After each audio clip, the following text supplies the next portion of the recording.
Bitcom TV. Passa no seu smartphone.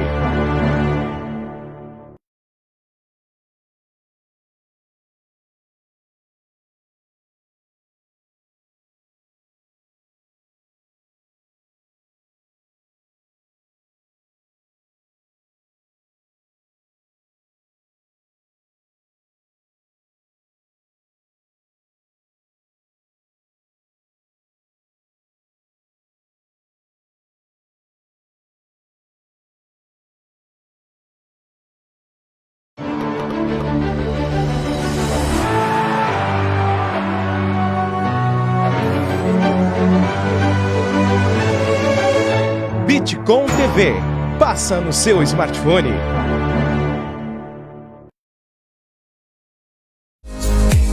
Ok, bom dia, mais uma vez estamos chegando para mais uma edição do nosso Sabe Caxias by Bitcom. Tudo de bom para você que está junto com a gente, nos acompanhando. Vai um grande abraço especial para você. Temperatura em Caxias do Sul na casa ainda dos 12 graus, manhã gelada, fria, e diz que a massa de ar polar, o seu núcleo ainda virá.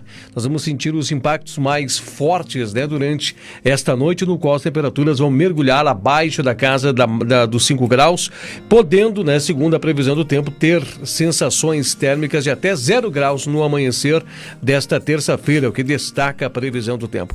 Mas ok, estamos chegando então muito contentes, muito felizes e alegres para mais uma edição do nosso Sabe Caxias by Bitcom. E a partir de agora, o nosso Sabe Caxias, do qual Miguel Brambila vai fazer a saudação ao nosso teleinternauta, traz aí a seguinte questão: a politização fundamentalista da pandemia atrasa o desenvolvimento do país e as medidas de prevenção contra a Covid-19. A gente vai dar um mergulho vamos emergir nesse assunto, vamos mergulhar nesse assunto, vamos entender e vamos debater sobre tudo isso, claro, contando com você embaixo dessa live, ali com todo o prestígio da nossa audiência, comentando, dando seu pitaco, seu parecer, dizendo se concorda, não concorda. Aqui o espaço é democrático, é para você. Deixa eu cumprimentar ele, que está mais uma vez junto com a gente na nave mãe, lá na sua casa, no conforto, do seu lar, da sua casa, mas no seu home studio, trabalhando, ativo, atendendo aos protocolos em saúde, como sempre eu me refiro aqui na programação. Grande abraço para você, Miguel Brambila, que prazer imenso estar falando com você. Bom início de semana, destacando que este é a última semana de maio. Exato, Edinho, bom dia.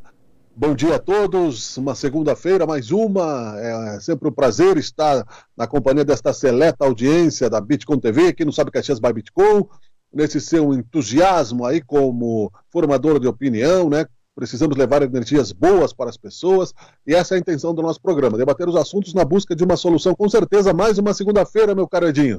Bacana. Miguel Brambila, nós vamos já estar fazendo um amplo destaque sobre outros assuntos. A curva, eu estava falando hoje de manhã e eu gostaria de você já, em cima do que nós temos como tema, eu gostaria que você já fizesse uma observação.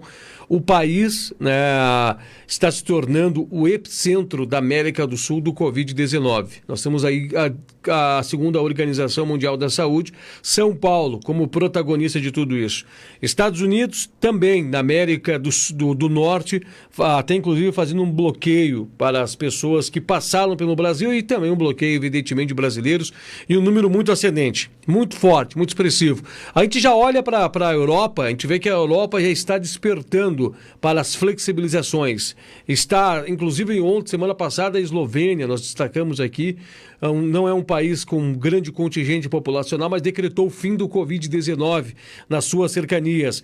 Nós vemos do outro lado do mundo, a própria China já aberta com o seu mercado, já trabalhando, mostrando que naquela localidade, ao menos da Ásia, já há um controle, diga-se de passagem, mesmo que ainda com dificuldades, mas há um certo equilíbrio do Covid-19.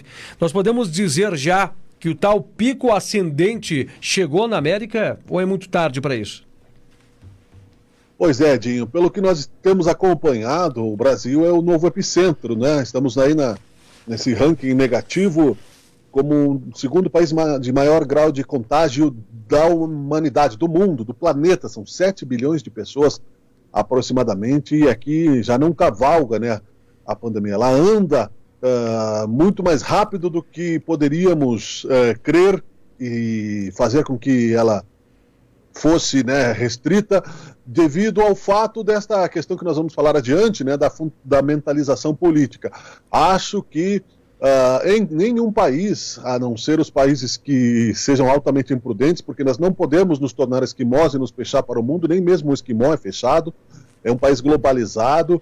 Então eu disse na sexta-feira, volto a dizer, não acredito que nenhum país, ninguém pode anunciar o fim do coronavírus enquanto não for anunciada publicamente uma cura e uma vacina. Fora isso, pode-se criar aí um lost, né, uma aldeia, uma ilha fechada onde você não tenha contato com o mundo. Mas hoje em dia ninguém mais vive assim. Nem a Eslovênia. Pode sim que no território da Eslovênia tenha sido exterminado o vírus, mas como a população vai viver sem intercâmbio com o mundo? Então não existe essa realidade de acabou a pandemia. Tem outras ondas, inclusive ela pode voltar mais forte. Então eu creio sim que nós estamos enfrentando graves dificuldades ainda. Precisamos nos motivar muito positivamente, a disciplina que nós falamos sempre, né? Às vezes é necessário, inclusive os psicólogos têm dito aí para a população se manter saudável psicologicamente e não ficar focando só nessa questão e desviar um pouco, né, o seu pensamento, trabalhar, utilizar as questões, né, das máscaras, da vigilância sanitária, mas tirar um pouco a cabeça disso, sabendo que isso existe, é um fato e a realidade não é normal e vai demorar, Edinho. Outro detalhe que me chama a atenção, claro que a gente tem que fazer uma observação muito ampla e até mesmo para poder mergulhar e entender. A gente não está aqui dizendo que nós achamos que a África é mais fraca, mas pelo que se apresenta historicamente, pelo que apresenta, a África é um território pobre, né? A África tem países que não têm saneamento básico, tem países que estão em guerra civil, e a gente não ouve relatos de Covid da África, inclusive o Brasil, hoje sendo o segundo maior epicentro do mundo, como você disseste, e a gente vê que na África não vem resultados, não que nós queremos que venham resultados, mas a gente observa que como é que o vírus reage por dentro das nações e como que ele se encaminha, né? Tem muitos fatores a serem observados, né? Nós podemos, quem sabe, interpretar aqui fatores genéticos, distanciando-se um pouco dos fatores climáticos, até porque diziam-se os virologistas e também, né, o pessoal, os epidemiologistas, que o fator climático era muito decisivo. E a gente está vendo aqui no Brasil que está se comportando diferente esse vírus. A gente olha que nós vemos números mais expressivos na região da Amazônia, na região de São Paulo, na região do Nordeste e outros números para cá. Claro que se nós formos pegar bem na peneira, a gente vai perguntar, mas quem está sendo testado e quem não está? Há uma divergência sobre tudo isso, mas são aspectos que chamam atenção para esse diagnóstico do Brasil, né, como o segundo polo do Covid-19 em todo o planeta. É verdade, foi a grande surpresa, inclusive, das autoridades, principalmente do norte do país, no Amazonas, no Pará, nessas regiões de maior calor, né, nessas regiões tropicais, equatorianas, né, onde imaginava-se que não haveria tanta dificuldade em enfrentar a pandemia. E nós temos falado isso no início, realmente, das nossos debates aqui, ou troca de ideias com relação à África. Mas aí é certo que vai se falar nisso. Talvez não se fale tanto por não ser um centro comercial tão importante para o mundo, infelizmente, e é por isso que tem tanta pobreza na África. Não há ali grandes centros econômicos, não há ali grande necessidade, pelo menos não há grande intenção, né, de investimento. Necessidade há muito, né, pelo contrário. Como tu falou, como tu falaste, a questão do saneamento básico é muito ruim. Então o custo de investimento para, por exemplo, o FMI na África é muito grande e não há muito interesse, não há grande riqueza mineral, além e petrolífera, além das savanas e da natureza, né? Portanto, e a população, um grande número de população, enfim, é o dinheiro que manda, né? Agora, creio sim que a África, tirando a África do Sul, né, depois de todo o tempo do Apartheid e do Mandela, existem muitas brigas tribais e muitas ditaduras na África. Sim. Inclusive no Egito, e a subnotificação deve ser bem grande. né? A hora que isso se transformar, e há uma preocupação com isso, assim, poucas vezes passada realmente no noticiário, não se fala tanto como na França, como na Alemanha, como na China, como nos Estados Unidos, porque aí está o centro comercial do mundo, né? Mas a hora que a África aparecer como uma epidemia, há um risco de um grande genocídio mundial, Edinho, e é isso que se teme ainda, né? Ninguém pode anunciar, a não ser grandes populistas e mentirosos, o fim da pandemia nesse momento no mundo. Não tem como você botar um país inteiro numa bolha. Agora um outro detalhe também, só para nós deixar ligar ao assunto de hoje, Brasil, né? Vamos focar no país, no Brasil, voltando para cá depois dessa reflexão internacional e olhando o Brasil. Segundo colocado no mundo. E a gente sabe de todas as fragilidades que não tem testagem em massa, só está sendo testado quem realmente está na linha de tiro, está lá praticamente botando os pés dentro de uma UTI, que está recebendo um diagnóstico. Nós estamos hoje, né, esses números de óbitos alarmantes, gritantes. Ontem superamos os Estados Unidos em recorde diário.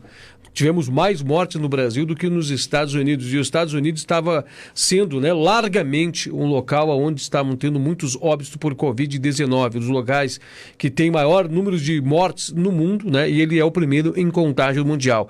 A gente observa todas essas questões, né? A gente está vendo os anteparos em saúde do nosso país.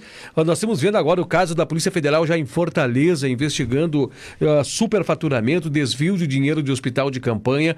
A gente está vendo também casos, né, do Rio de Janeiro, há denúncias de vídeos. Inclusive uma médica que diz assim: eu fui e não vou mais. Eu já fui trabalhar dentro de um hospital de campanha, não tem IPI, não tem mínimas condições de higiene para poder fazer um atendimento, não tem um mínimo de condições. E a gente está vendo que o Brasil adotou isso como uma medida salvadora, né? Dizendo que com os hospitais de campanha nós estaríamos salvos, medidas paliativas, e parece que as coisas ainda estão sendo encaradas como paliativamente, aguardando que ali na frente vai se encerrar e nós vamos voltar à chamada normalidade, que eu acredito que o mundo não é mais normal. O mundo de antes, não estou aqui querendo fazer também um terrorismo, mas o mundo de antes é uma página que se virou. Nós vamos ter que se adequar a um novo mundo com esse vírus. Um novo mundo se desenha, um novo mundo se abre. E nós estamos vendo que o Brasil era para ser, né, com esse número de contágios e com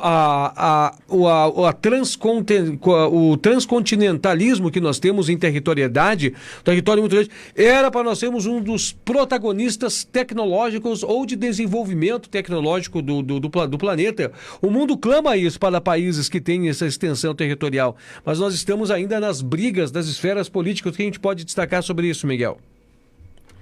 Seria uma surpresa, na minha opinião, Edinho.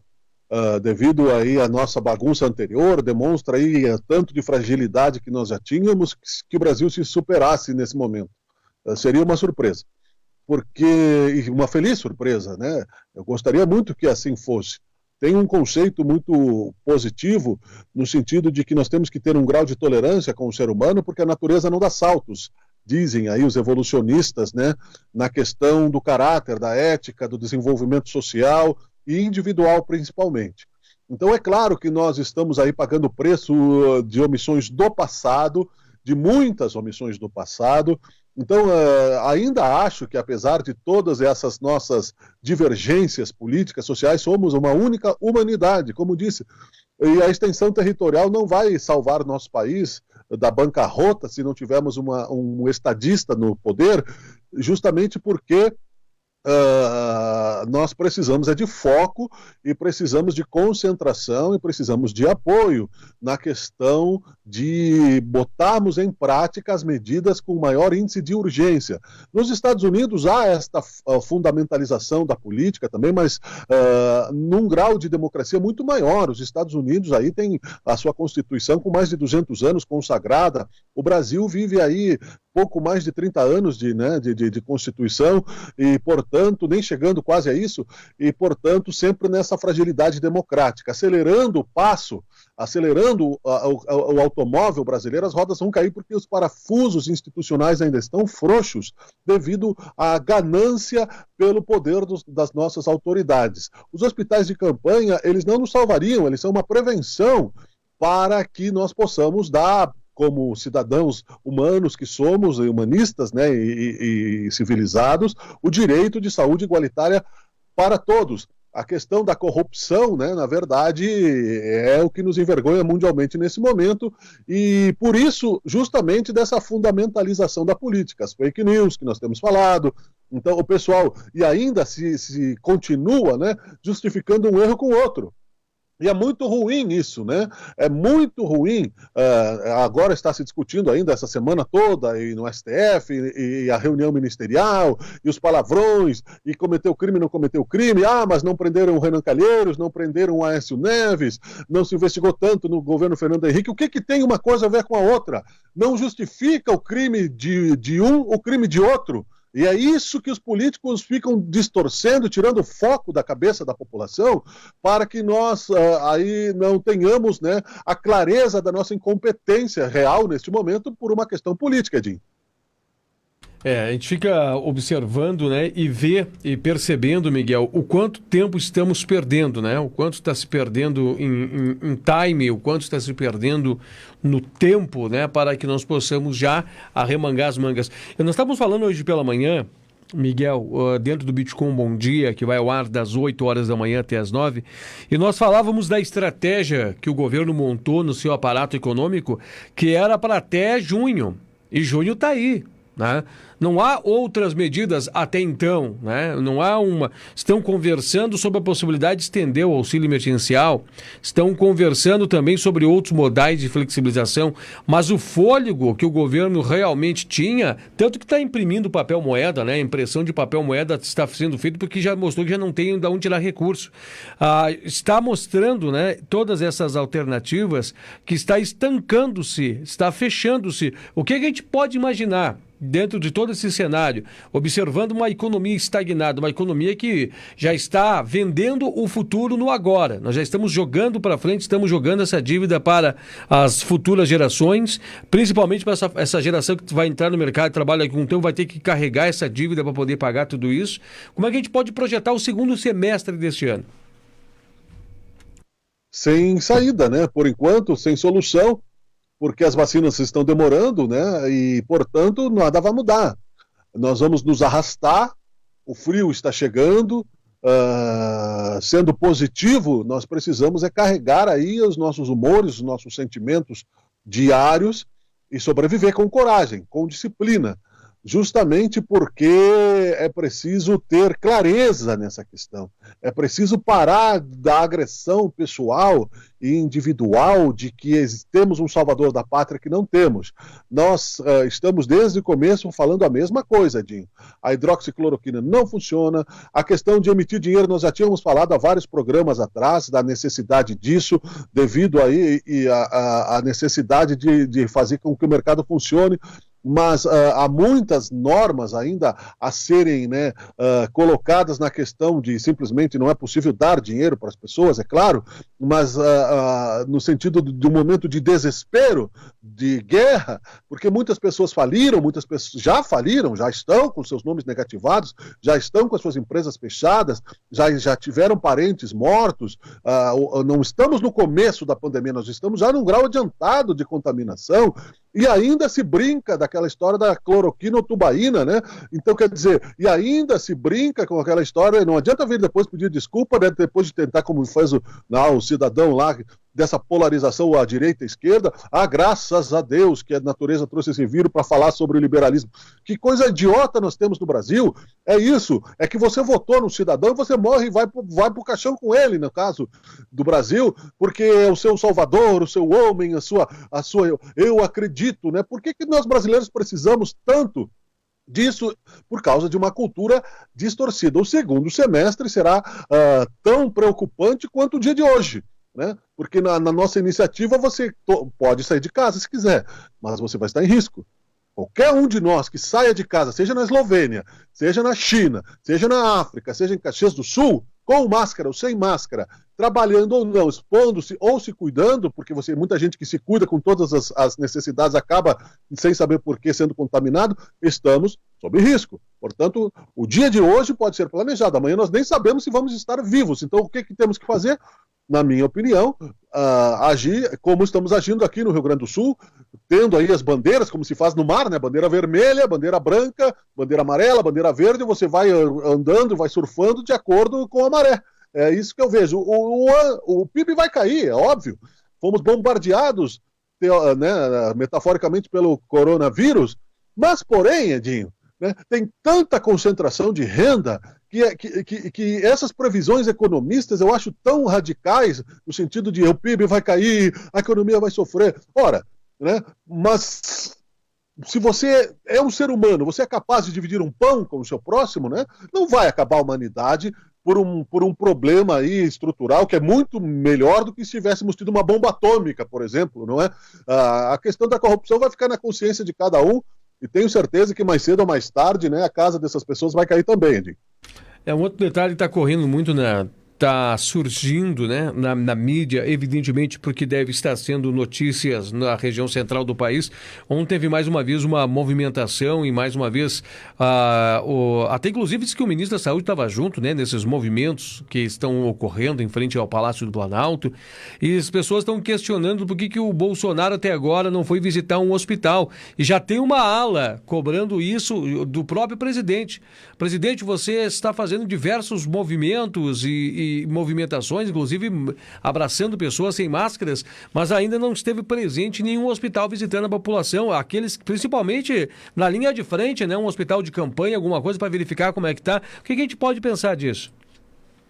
Temos dito isso, né, em outras oportunidades também, já há algum tempo, né, tem se falado isso, a falta de um estadista. Ele tem tempo para andar de helicóptero no domingo, ele tem tempo para andar de jet ski, ele tem tempo para praticar tiro, ele tem tempo para parar ali, ficar batendo boca e mandando jornalista calar a boca todos os dias, ali no cercadinho ali do Planalto.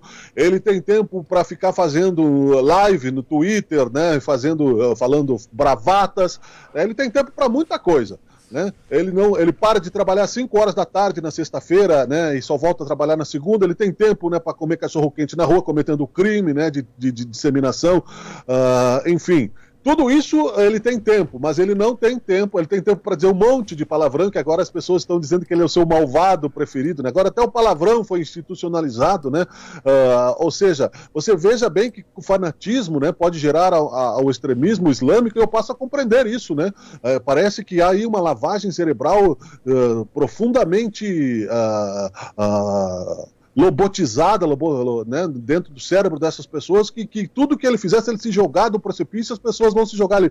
É incrível, né? Se ele cevar, é uma hipnose, é terrível isso, e creio que estamos à mercê disso.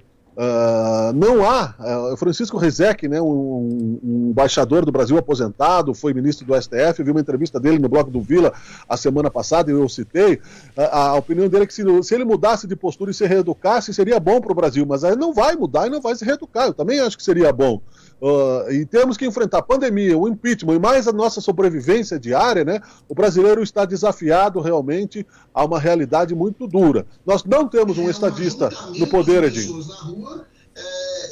Aqui vazou o som do meu retorno aqui, Edinho. Vou só desligar. Não, bem aqui tranquilo, Miguel, bem tranquilo. Enquanto você faz isso, até a gente vai fazendo algumas colocações, né? Não tem importância não, bem tranquilo, né? O Miguel Brambila estava rotacionando ali os patrocinadores da programação e eis que, né, há um salto e entra, né, um arquivo da sua Smart TV, mas bem tranquilo, faz parte mesmo, né? Nós já estamos ali agora a 11 horas e 57 minutos. Miguel Brambila, para a sua avaliação final, nós estamos chegando ao término, né, já dessa programação. Colapso da saúde, Miguel. Nós temos que tocar nesse assunto. Será que vai ser decretado um salve-se quem puder nesse país, Miguel? Eu temo por isso, porque a gente não viu medidas até agora do hospital, de nenhum hospital federal, nada de linha federal, foi repassado valores para os estados, há desvio financeiro.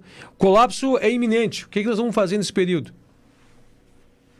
Tem que nos ajudar uns aos outros, eu acho, independente da política, né? Porque muitos bons políticos estão agindo. E esperemos, né, porque nós não somos ilhas, né? Caxias do Sul aqui está indo bem, apesar do registro de mais uma morte, né? São de um homem de 58 anos, sem comorbidades. Veja como essa doença, ela é terrível, né? A gente tem que ter muita preocupação com isso e prudência. Eu acho que nós precisamos agir com positividade, nunca foi tão importante, relembrando aí que amanhã é um feriado santo e já há a romaria para Caravaggio de uma maneira diferente, né, que digital até, as missas, o pessoal está se preocupando com isso. Nunca foi tão importante, nem todas as religiões acreditamos em Deus e acreditamos, né, que esses corruptos reais não sabem o que fazem. Nós veremos muita gente cair, sim, muita gente vai sofrer, já estão sofrendo nas cidades maiores. Nós teremos esse colapso. São Paulo, eles estão anunciando isso já faz tempo, está com 97,5%, 98%, né, de contaminação, e eles anteciparam os feriados em medidas desesperadas lá em São Paulo. Mesmo assim, o pessoal faz festas, faz isso, faz aglomerações, né, escondidos, e dentro de 2 semanas nós vamos ver isso acontecer no Brasil. Começando por São Paulo, que é o maior grau de contaminação. O Pará parece muito distante aqui no Rio Grande do Sul, né, parece muito do Iapoque ao Chuí, mas não é tão distante assim como o sofrimento que acontece em outros países. Nós teremos esse colapso, infelizmente, não é anunciar o mal, não será somente culpa de A ou de B, porque não adianta agora ficar culpando governos passados, não adianta, como dissemos, né, ficar culpando, como aconteceu muito no Rio Grande do Sul, isso era comum, né, inclusive nas práticas do PT, que acusava o governo anterior, estavam no governo há 2, 3 anos e ficavam culpando o governo anterior. Isso aconteceu em várias campanhas aqui no Rio Grande do Sul. No governo anterior, isso é culpa, herança do governo anterior. E daí? Você se elegeu justamente com o objetivo de mudança, meu caro amigo político, portanto, assuma sua responsabilidade, inclusive no governo federal. E honrando o título aqui do nosso diálogo, Edinho, é justamente por causa desta fundamentalização de que tudo que se faz é para sabotar o governo, é visando eleições. Isso é normal. Você se eleger presidente, achar que você não tem inimigos políticos e achar que as pessoas não querem ser o teu lugar é uma infantilidade, é uma inocência. Agora, ficar tirando de foco isso, infantilizando o debate político para não tomar sua responsabilidade é que é grave. Então, nós teremos, por responsabilidade, sim, de a falta de uma política nacional, 2 ministros da saúde derrubados por causa da hidroxicloroquina, não temos médicos na liderança da saúde, sabe-se muito bem aí que vai cair quase a zero a popularidade do presidente quando as filas de caixões começarem a bater na porta do Palácio do Planalto. Não serão as bandeiras do Brasil, que são do Brasil e não são de um partido político, assim, que nós temos que entender. E, pelo contrário, não adianta aí muita gente fazendo militância política dizendo que saudades da Dilma, do Lula, que roubou milhões. Isso aí nós temos falado um monte de vezes, Edinho. O Lula que devolva o dinheiro dele, roubado, né, do brasileiro, para que cada centavo possa ser investido em respiradores, em hospitais, no SUS, que está sucateado, na falta de equipamentos para segurança, como você falou muito bem, na falta de alimentação, né, nos pagamentos emergenciais, que o Paulo Guedes quer R$200. Ou seja, né, muda o bolo fecal, mas as moscas são as mesmas, de direita ou de esquerda, enquanto o brasileiro morre, e morre ingenuamente. Eu tenho pena daqueles que se tratarem com hidroxicloroquina, porque vão morrer também. Não é o coronavírus que vai. Isso tudo, né, é o nosso Brasil, meu caro Edinho. Precisamos acordar para que entendamos que não temos ideologia no Brasil, nós temos aventureiros em busca do poder e isso precisa mudar. Vai mudar, mas está demorando. Perfeito, né? O Miguel Brambila, 12:02, né? O nosso tempo, infelizmente, se encerra por aqui, né? Um grande abraço para você e amanhã nós estamos de volta aqui com um novo assunto dentro do nosso Sabe Caxias. Amanhã nós estaremos excepcionalmente, né, deixando o espaço para a cobertura de Nossa Senhora do Caravaggio, informa-me o Ivan Esgaraboto, Edinho. Então nós voltaremos na quarta-feira, né, com mais assuntos de seu interesse, estaremos juntos rezando aqui pelo nosso Brasil, fazendo as nossas promessas, né, e torcendo para que dias melhores e essa cura e esta vacina chegue o mais rápido possível para que a normalidade volte. E digo, Edinho, o normal mesmo só será quando pudermos nos abraçar. Quando eu puder abraçar o meu filho, quando eu puder abraçar minha mãe, e quando você que está aí puder abraçar, seja você bolsonarista, seja petista, seja outro partido, seja tucano, seja o que for, ou seja apolítico, seja ateu, a pandemia só vai acabar quando nós pudermos voltar às ruas e ver o sorriso das pessoas sem máscara. Nós pudermos abraçar as pessoas com amor, com carinho, com higiene, com saúde, mas com calor humano e com afeto. Enquanto isso, nós estamos todos juntos, unidos, né, nessa questão e precisamos focar nisso e parar de nos agredirmos, né, como se fôssemos macacos jogando, né, com todo respeito, né, fezes uns nos outros, Edinho. Um bom abraço, um bom final de segunda-feira, né? Uma boa segunda-feira, um feriado amanhã, né? Enfim, voltamos na quarta-feira com mais informações, meu caro amigo Edinho Soares. Bacana, até então para você o Miguel Brambila dentro da programação do Sabe Caxias, retornando então na quarta-feira, né? Muito bem comentado. Amanhã o programa Sabe Caxias excepcionalmente não irá ao ar por causa da transmissão exclusiva da Bitcom TV com a Romaria de Caravaggio na sua 141ª edição. Uma edição muito mais que especial. Todos nesses 140 anos fizeram a Romaria até a Santa. E agora é a vez da Santa ir à casa de cada um de vocês, levar uma bênção, levar uma fé. E claro, também, né? Propagar para vocês um momento de espiritualidade inigualável. Nós vamos agora ao nosso fechamento da programação. Fiquem ligados, ao 12h15. Tá chegando aí a programação do Bitcom meio-dia com ela, Melissa Bueno. Sabe Caxias by Bitcom, junto com você pela sua Smart TV e também estamos aí na sua plataforma digital, no seu celular e em nossa casa, o www.bitcomtv.com.br, também no sabecaxias.com.br você acompanha as nossas programações aqui com o nosso Sabe Caxias. Grande abraço e até quarta.